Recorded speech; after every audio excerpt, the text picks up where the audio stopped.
Chers amis, bonjour. Nous sommes ici à Triguères, dans le Loiret, près de Montargis, dans le jardin du Grand Courtoiseau. Dans un jardin, il faut bien le dire, qui multiplie les distinctions.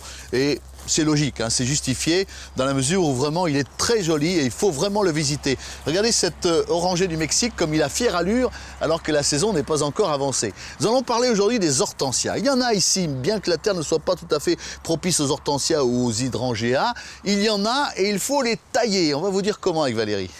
Alors pour la taille de l'hortensia, Laurent, première chose importante, il faut attendre la fin des fortes gelées.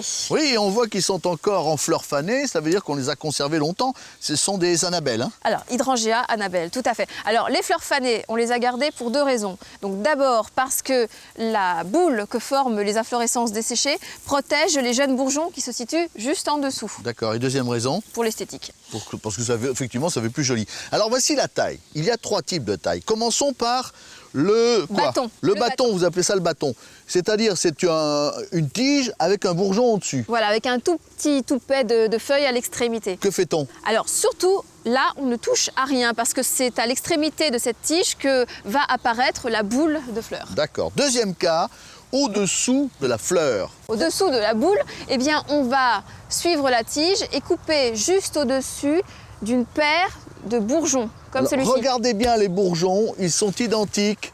Hein, et ils sont parallèles. Et lorsque vous avez ça, plus ils sont gros, mieux c'est, vous taillez juste au-dessus. Alors ce qui va se passer, c'est que les bourgeons vont donner naissance à des tiges qui ne vont fleurir que l'année prochaine. Enfin, dernier cas, vous avez une tige comme ça, là, un peu morte. Que fait-on? Tout ce qui est vieux, en général c'est gris. Hein, Pardon? Tout ce qui est vieux, vous coupez, c'est ce que vous voulez dire.